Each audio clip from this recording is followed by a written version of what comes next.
Hoy vamos a ver de impulso angular el ejercicio resuelto número 2.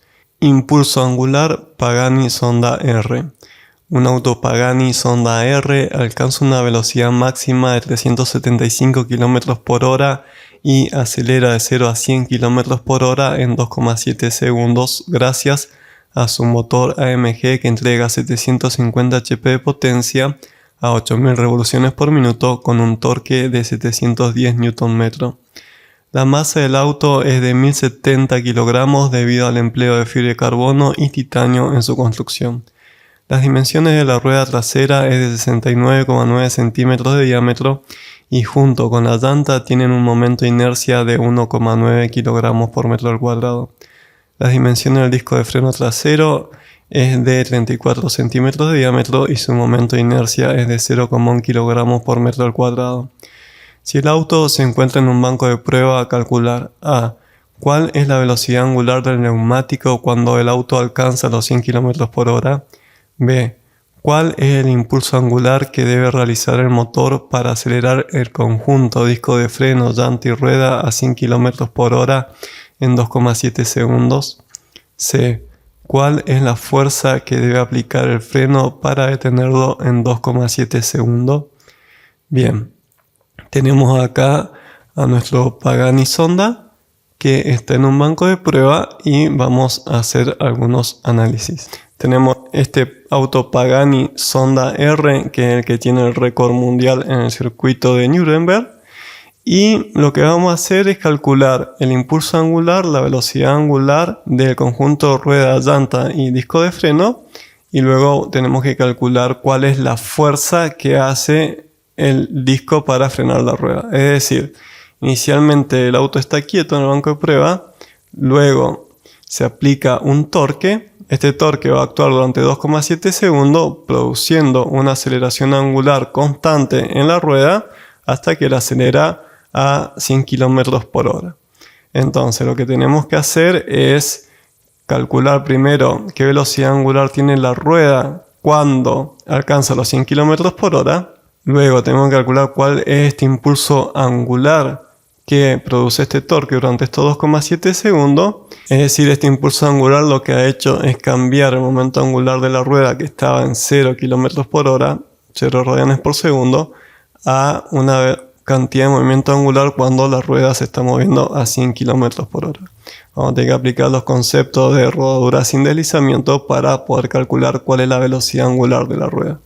Luego lo que tenemos que hacer, ahora sí, con este cambio de vista, donde vemos el auto en forma lateral o de un costado, podemos analizar la última parte del ejercicio, que es calcular qué fuerza tiene que hacer el freno. Es decir, acá tenemos la rueda y tenemos estos pistones del disco de freno que tienen que generar un impulso igual pero negativo sobre la rueda y la llanta para frenarla. Es decir, la rueda se está moviendo con una velocidad angular que hay que calcular, que es cuando el auto ha alcanzado los 100 km por hora, y los pistones tienen que hacer una fuerza, pero fíjense que no estamos hablando de la fuerza de fricción, estamos hablando de la fuerza que genera un torque que al actuar durante 2,7 segundos va a generar el mismo impulso pero opuesto para frenar a la rueda. Es decir, el motor la aceleró en 2,7 segundos. Bien, ¿qué fuerza va a producir un torque que va a generar el mismo impulso pero negativo para frenarla en 2,7 segundos? En ambos casos estamos analizando solo la fuerza o el impulso para acelerar a la rueda y a la llanta, no al auto. Ya en otro ejercicio más adelante lo vamos a resolver. Entonces, ¿cuál es la fuerza que tiene que hacer estas pinzas del freno para frenar a la rueda?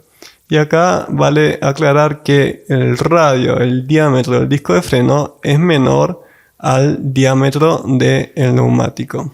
Ahora sí, como siempre, lo que vamos a hacer es anotar los datos en la incógnita y nos dicen que la masa del auto es de 1070 kilogramos, la velocidad máxima de 375 km por hora, el intervalo de tiempo en el que alcanza los 100 km por hora de 2,7 segundos, la velocidad angular que tiene el motor a su máxima potencia de 8000 revoluciones por minuto, el torque al que se produce la máxima potencia de 710 Nm por metro y la potencia es de 750 HP. Esta es la potencia máxima que alcanza el motor cuando está girando a 8000 revoluciones por minuto, desarrollando un torque de 710 Nm por metro.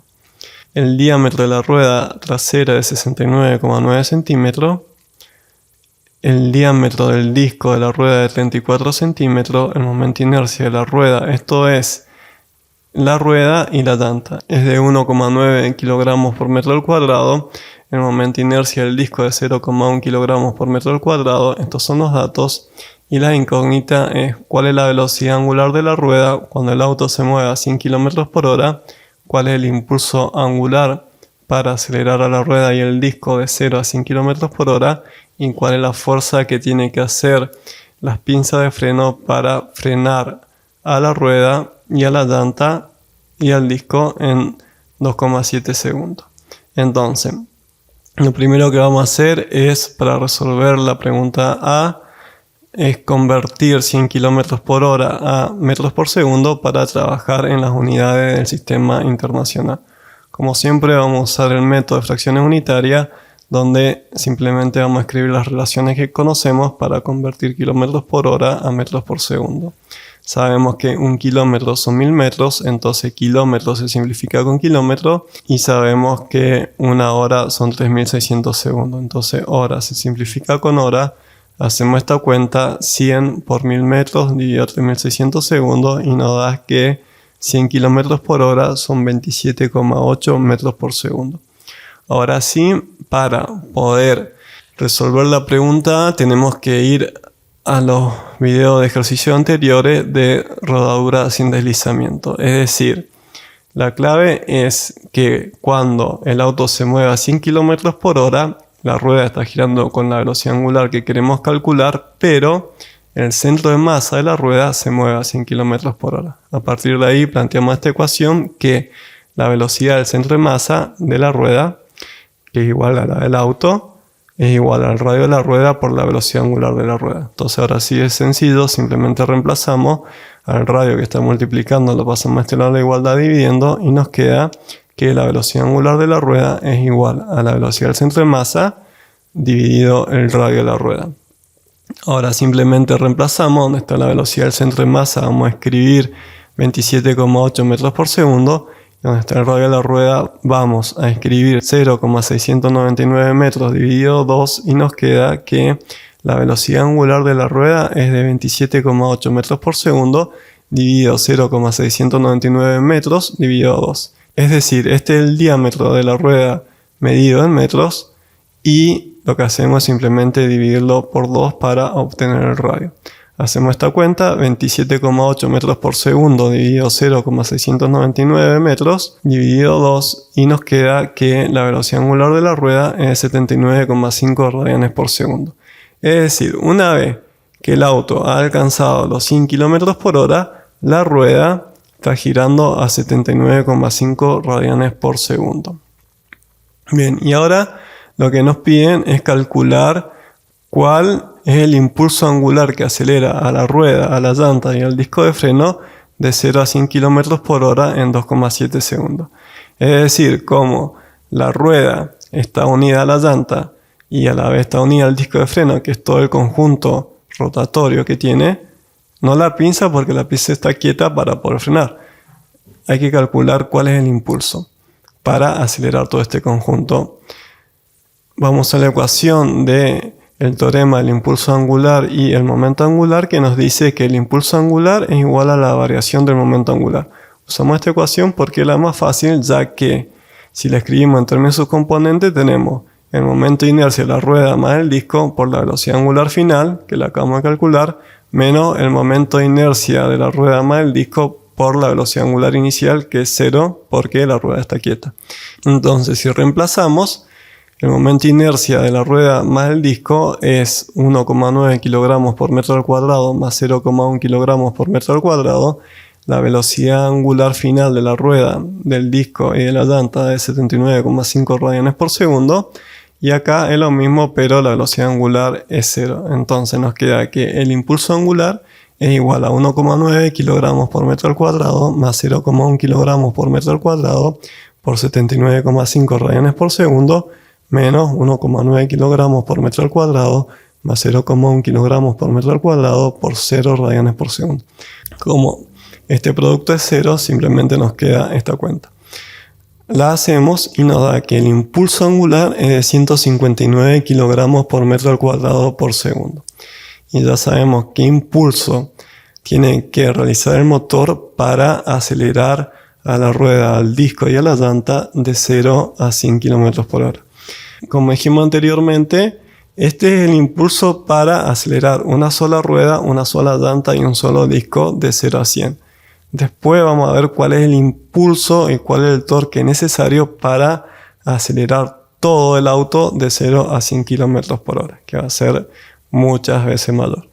Bien, ahora lo que nos preguntan es cuál es la fuerza que debe aplicar el freno para detenerlo en 2,7 segundos. Es decir, hay que ver cuál es el impulso angular, que ahora lo escribimos como la definición de impulso angular, que es el torque por el intervalo de tiempo en el que actúa, para frenar todo este conjunto de llanta, de rueda, llanta y disco de freno de 100 a 0, es decir, de 79,5 radianes por segundo a 0 radianes por segundo. Para ello lo que vamos a hacer es despejar al torque y vamos a pasar el intervalo de tiempo a este lado de la igualdad dividiendo. Entonces nos queda que el torque es igual al impulso angular, que ya lo calculamos, por el delta tiempo. Pero el torque vimos que es la fuerza por R por el seno de phi. Es decir, la rueda está moviéndose a 100 km por hora y para ello está girando a 79,5 radianes por segundo porque es rodamiento sin deslizamiento. Si cuando el auto acelera la rueda patina, pierde tracción, pierde aceleración y pierde energía. Entonces siempre lo mejor es que nunca la rueda llegue a patinar, ni para acelerar ni para frenar. Bien, la tenemos girando a 79,5 radianes por segundo porque el auto ya se está moviendo a 100 km por hora y lo que queremos calcular es qué fuerza tiene que hacer esta pinza de freno, que está formada por 4 pistones, para frenarla. Pero esta fuerza que se genera sobre el disco de freno ventilado es un torque que actúa a una distancia R del eje de rotación. Entonces, F es nuestra incógnita. R es dato porque como actúa perpendicular al disco, lo tenemos como dato. Y phi es el ángulo que forma la fuerza con el vector de posición del punto de aplicación de la fuerza, que es 90 grados.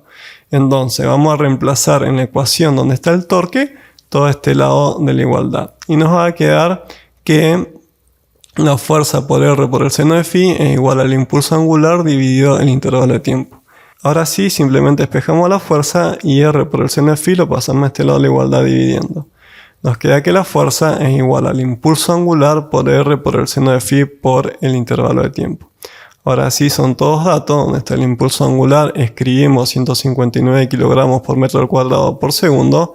Donde está R, reemplazamos 0,34 metros dividido 2. Donde está phi, escribimos 90 grados. Y donde está delta T, reemplazamos 2,7 segundos, que es el mismo tiempo en que se aceleró.